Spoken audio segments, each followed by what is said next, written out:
You're not entitled to any money. That's not true. Well, I'm telling you that you're not entitled to any money. But you haven't heard my story or seen the evidence. What I have not. What I'm telling you, madam, is the following. You have no lease to his apartment. We had a verbal contract. No, you had no lease to his apartment, and you accepted in satisfaction of having no lease $1,000, which is what you gave him, and you cashed it. And he's not responsible for your having to find another apartment, which cost you more money. You had a responsibility. You're a grown woman, and if you saw an apartment that was a bargain, you hop on it. Say, I want my lease, I want to sign it, I want to give you the money that right now for it, so I know it's mine and I know it's held. That's what you do as a grown-up. You didn't do that. You had the perfect opportunity to get a cashier's check for $5,500 the day before you went there, and you didn't. And you modified the lease before he signed it, so you had no lease. You had no written lease when there was supposed to be a written lease. This wasn't a verbal month-to-month tenancy. This was not a verbal month-to-month tenancy. No, it was not.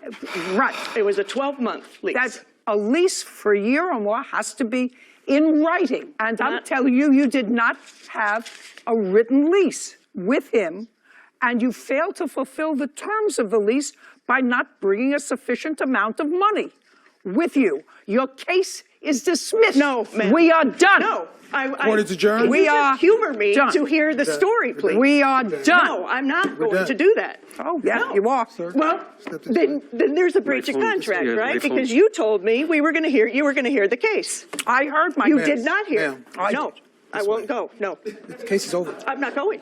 The case is over. Actually, I never got to speak. I'm not going.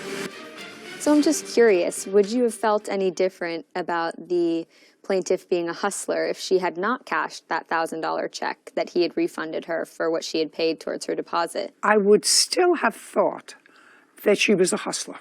He agreed because of a friendship with a mutual friend to rent this woman an apartment for less than its going rate. Yeah. And he held it for a month. For no money. Really for no money. She got the lease. She made an alteration on the lease. She never sent it back. She never acknowledged that she had it. The day before she left Arizona, she went to the bank knowing that she owes him $5,500. And she took out a check for $5,000. Weird. And paid for a check for $5,000.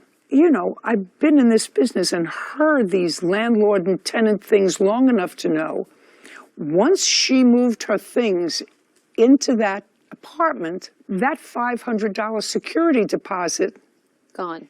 he was never going to see. He might have hounded her for it for a couple of months, and then he would have said, forget about it. And she knew that. She knew that. That's what makes her a hustler. That check for $5,000, that cashier's check, instead of $5,500, says to me, hustler. Fair.